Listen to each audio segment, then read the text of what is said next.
afaba mi do phai haibagi wahi akhoi ngang batam seba ai ojabi mol ga mari lengate maga aiga relatives no nate amadi honorable cm biren maga aiga kari guma mari amata lengate ireisa oi minariba amadi yelhoni oi minariba isilino punamaki mafamda kari guma wafam kharadang thamjaningi matamsi yamna luraba matamni aikhoi ha lauraba matam asida siba natraga hingba ani gi marakta hingliba asigma pungfam asida aikhoi masen amana amabu hunba amana amagi phattanaba ngangba amadi karenaba kathainaba asiguma punamak zaya tawbagi matam natte haibasima imyamgi mafamda thamjari nangi party na phai aigi party na phate haibagi hunnabagi matam su natte aikhoi kari to batai asumba thido batai kanano izati sigi damakta amadi yelhoni sing asigi damakta tungi mirolgi damakta karamba mioi singna aikhoi gi ireisa sing asigi asumba thabak tawri bage do aikhoi thido minase chakhra sai hedna wakhra ngangba hi hedna pangang ngangba madugi matam natte aduna aigi wakhaladi afaba ngangba mido madu phai afaba thabak tawro mido madu phai aigi yegnabane haidna aigi yegnaba oiriba mahakna afaba thabak karigumba samaj asigi society asigi aikhoi gi ireisa sing asigi yelhongmi sing asigi afaba thabak tawro matamda aigi yegnabada tawro pane haidna madu phatte haibadi ai langani adudi kedo batai yegnabana tawro basu afaba thabak tawro badi aigi yegnabado madu aina thagat pangam bagi wakhal aigi pukning da phawba tai adugo kana gumba tabiriba ireisa singe mafamda karigumba wafam khardang su thamjageba mathong maram khangdabada achum aran khangdana aikhoi masen marakta hunnariba nganariba amadi comments na chingba kayada phattaba wahi wata karem kathaina ba tawriba singse masi aikhoi khudakta tokseba adugi mahutadi aikhoi party haiba thadoksi oiningba party oisanu afaba mido phai haibagi wahi aikhoi ngang batam seba ai ojabi mol ga mari lengate maga aiga relatives no nate amadi honorable cm biren maga aiga kariguma mari amata lengate aigi mamangi clip tasu afaba mioi sing goina sum thagal leba congress osunu bjp osunu madu I don't care aigun darkar oideba afaba midu ka phai haibagi wani congress sing marak tasu ojabi mol phatte habi aroi magi thona phatte habi aroiba adugo bjp gi manung da leiriba aikhoi minister oiriba awangbo nyumai phatte habi aroi mathona laina asum mangang bangamba minister singi manung da makhoi yauri honorable cm phatte habi aroi ma na to tholok thabak sing do aduna aikhoina makhoi gi thona lingjel amadi makhoi gi thamoida aikoi gi yelhomi sing sigi da makta kari wakhal leiri habi aikhoina uba phangeba aduna aikoi punamak achumba kari noi bsi thido akanda afaba achumba mioi sing khandoklaga makhoi bu mateng pangsi makhoi da aikoi gi support tausi amadi makhoi bu thona hape haraga aikoi gi tungi mirol gi afaba oi hona bai koi sin seba ngasi phobda bharat ki adum laba parliament ki floor aduda honorable mp oiriba hojik ojabi molna mahana thamliba adugumna bharat ki parliament ta mating thokna thamgiba ngamga adugumba mp kana leigigeba adudi kedo batai aikoi ojabi mol bu sogat pi batai hayeng dangaire aikoi gi anuba parliament ki session na hogadoba mathangi mifamda chitha horiba asigumba issue singse masi puthokpiu haidana mangonda aikoi suggestion on pigadabne aduna mathangda aikoi honorable cm su sapmanegeba ojabi mol leiriba thona se asibu hena leibo honorable cm su ngasi phawda manipur gi history da aikoi gi yelhomi sing asi manipur da mutkhi batare irei pak ase kai batare iramda mase machet tan kai batare haidana mathamoi sokna ting sokna ngang bangamba cm sing asi phawda honorable cm hojik biren oiri basinatana kana cm na bungang gi gesini da ina ningi se miyam gi mafamda I'm not related with honorable cm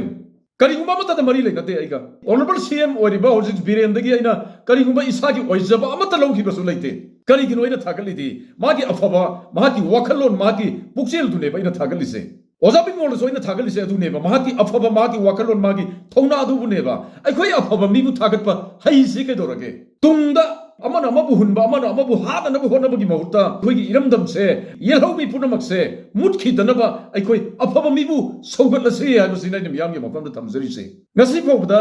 kuki na maning tamna kuki haibasida kuki ayambane hekte saweba no sawbinu mamangda thaina dagi aikhoiga nuksi sarana leiminarako kuki singdu natte ba ina ngangi se Myanmar da ising isau dona haijil laiba kuki mayam amadi atopa jati kaya so yauri baduda haijil lakko matamda adugumba mayam asina hojikti manipur se thugaina masilleba masi kadai dagi horakhige party हुन से हरगदी party हुन्ननबा अखोइसु BJP की फत्तब मयाम अमा सुंगांगिंगाई लयेबा कांग्रेस की फत्तब मयाम अमा सुंगांगिंगाई लयेबा अदुबु nganingdeba maramdi matamse अखोइ हुन्नबगी मतम नतेबा को फत्तब हुन्न से हरगदी ngasi थोकलेबे इरांग असि के होरखम सि कदाइ दगिनो वे हेक्ता नैना सेबा थंगले पाउ कुइते सि कदाइ दगिनो महासि म्यांमार मसा नेबा म्यांमार दा मासि एमपी सो ओइरमे हायबा महासी मतौ करमना इंडिया गवर्नमेंट अमदि मणिपुर गवर्नमेंट गा मतौ करमना सु तौनरम बनोसिने कनागी मतम नो कांग्रेस की मतम नेबा अदुबा अखोइ हुन्निंग देबा कांग्रेस की मतम बीजेपी की मतम टोक थोक सेबा मतम दुदा पाइरमिबा मणिपुर सरकार की असोइबा अमदि इंडिया गवर्नमेंट की असोइबदुनेबा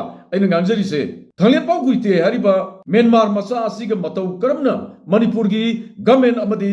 भारत की सरकार अनि याउना सु तौरम बनोसिनेदा करमबा अंडरग्राउंड की ग्रुप सिंग सु तौगदगे कापनरगा माइगै अनिमक्तगी गवर्नमेंट अमदि अखोइगी अदुगुमलबा नहारोन की ग्रुप सिंगदुगा नाहलैत मिसि मिना थोकपा कापनरबा अदुगुमलबा मतम मदुदा अखोइगी सीज फायर तौरसे हायदना सस्पेंशन ऑफ ऑपरेशन सु तौरसे हायदना हाइनेबा अदुबो अइना नाइबदी कुकी की नहारोन ग्रुप सिंग असिगा मतौ करमना सु तौरम बनो सिने करी मत कापनदन सस्पेंशन ऑफ ऑपरेशन तौरम बनो सीज फायर मतौ करमना तौरम बनो सिने अदुगा ख्वाइदगी लुरिबा मना मणिपुर की सिटीजन सुनतब अदुगुमलबा म्यांमार मसा ओइरिबा ZRA की लुसिंग बदुगा मतौ करमाइना सु तौरम बनो सिने मसी कनागे सरकार की मतम नो असे अखोइ मयाम पुनम मन खांगेबा अइना nganingna ngang मनतेबा खबर दा कागज दा मीडिया दा पुनमक लोइना ngangraba ngaktaneबा मदुगी स्टेप अदुदगिनेबा ngasi मणिपुर दा ओइरकलिबा ngasi की लान की फिबम से मसी की मरुदी मतम दुदु हुंगिबा मरुदुनेबा अदुना अदुगुम म्यांमार मसा अदुना सु तौनगिबा मतम दा मंगोंदा थौना हेना हापखरेबा अदुना म्यांमार रोमदगी मिसी इसिंग इचाउगुना हे पुरसिलइबसे मखोइ लीडर सिंगदुनानेबा मदुगी अयाबसि कनाना पीखिगे मणिपुर सरकार न पीखिद्रो मतम दुदा भारत सरकार न पीखिद्रो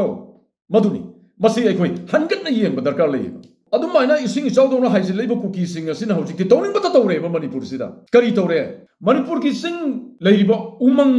वामंग पुनमक्से कोकथोकनिंगबा मौंद कोकथोकबा मखोइना तानिंगबा मफमदा मखोइना खुनतासिनबा रिजर्व फॉरेस्ट लइरिबे एरिया पुनमक्से मई थादोक्तना जंगल से कोकथोक्तना मखोइना मदुगी तानिंगबा मफमदा मखोइना युम तासिनबा मणिपुर की ngasi फौदा सही यांकै हुंफु की ममांगदगी लइराबा सरकार सिंगना मदुगुंबा तौनिंगबता तौरकबा मयामदुदा करम सरकार ना थिंगागी गेसिने अइना हंगिंगिसे मसे हंगफम थोक्त्रो अखोइ 100% मणिपुर की लैंड लइरिबा सिदगी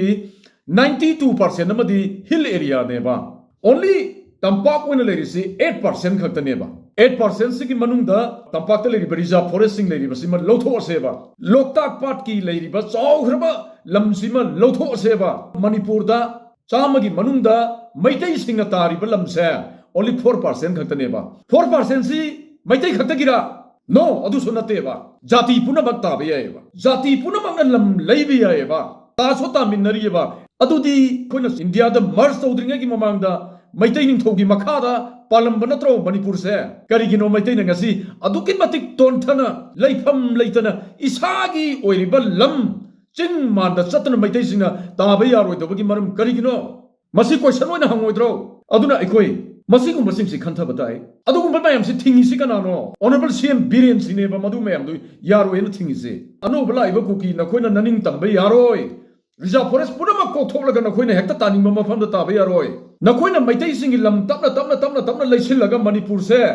मैतै की लम पुनमक से मखोइ लौसिलक लेप्तेबा मणिपुर दा लैबिरिबा मैतै इसिलिनाउ सिंग दा वाफम खर थमजगिने सुमे नत्रगा लाले येंबियोबा फजबा इम्फाल मयोंदा मैतै काय लैगिन नोंपोक माइगैदा हारगना मैतैना लैरिबसि सिंगजमै मखा अवांग लोमदा हायरगना खुराइदगी मखा अवांग नोंसुप हाइबा तारे असोमदा हायरगना मंत्री पुखरी की मखा खा नोंसुप हाइबा तारे असोमदना मुकदाइदा कैसामपाट की मखा ख्वाइदगी फजबा इम्फाल की मयोन ओरिबा कैसामपाट थोंग हेक लानसिन की बदगिना चिंगमैरोंग खोंनांग कारक अमदि मंत्री पुखरी फौबदा लैरिबा अमदि कोनुंग ममांग फौबदा लैरिबा कयासिदा मैतै कदाइदा लैगे निंथौ पालिबा निंथौना लैरिबा अखोइगी कोनुंग दु खत ngairene कोनुंगी नाक येट ममांग मनिंगदा मैतै कदाइदा लैगे अमते येंगबियोबा मसी कुकी सिंगी प्लान नेबा इम्फाल मनुंगदगी मैतै सिंगसी इनथोकलकपा हाइबसी कुकी की प्लान नेबा मसी मियाम खंगबियोबा अदुगी मथंगदा करम प्लान नो मखोइगी चिंगा तमगा ताइनबा तंपाक लौ सिंगा ताइनबा चिंगमाई सिंगा ताइनबा मफम सिंगसे मसीदा कुकी सिंगसे कुमकदोबा सही मंगा तरा की ममांगदा तंपाक ताइनबा चिंगमाई सिंगसिदा कुकी अमता युम उबिरमब्रा मयाम उबिरमोयबा हौजिगी येंबियोबा इम्फाल दगिना हाइथगी बदा सुराचानपुर फौगी लंबी सिदा येंबियोबा चिंगमाई सिंग असिदा चिंगनुंग दा लेरंबा अमदि सुराचानपुर दा लेरंबा अमदि म्यांमार दगी हाइजिलको कुकी पुनमक्से Maitai ka nakna basing mai sing sida loi na khunda ba hora bane ba kari gino tapna maitai gi lamse laisil la kado ba maitai gi lo sing se makhoi ka taina ba sing se tapna laisil la kado ba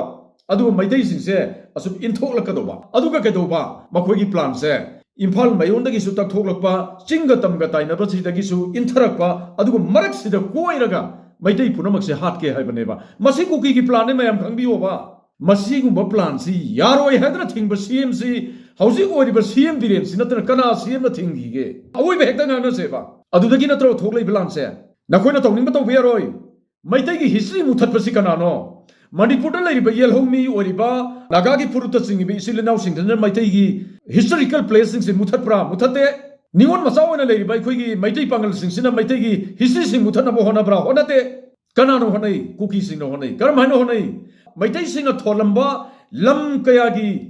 Maming se cookie sing na hoji semdoro ebo onthoro ebo cookie sing na masi kana no uge karamba CM no ugi ge hoji ko riba honorable CM biren sinatna karamba CM no ugi ge sini una thingakte haba kangpokpi ana maitai no tholamba kangpokpi se kangui ana onse leisi kana no cookie sing na natro adugum laba surachan maharaj gi minglor ga tholamba surachanpur da lamka aina onse leisi kana no paite sing na natro Cookie sina maduda support house laga lamka haina hoji onthong na bakan honor si natro leima ta ki ba mafam ne aduna leima ta haidana akhoi gi ningthau khong da gi haji laga ada lei ri ba leima ta si da leima ta haidana ki du lo thog thonjil laga ming onthoi si kana no cookie sina natro singda dam da gi khara chansil laga leiba kharam khulen haidana maitai no tholamba lamasi betel haina onthoi si kana no cookie sina natro asi gumba kaya si yaroi haidana thingi basi honorable CM biren sinatra kana na thingi si ni da akhoi chin palen pangang na roise ba kana na thinge ba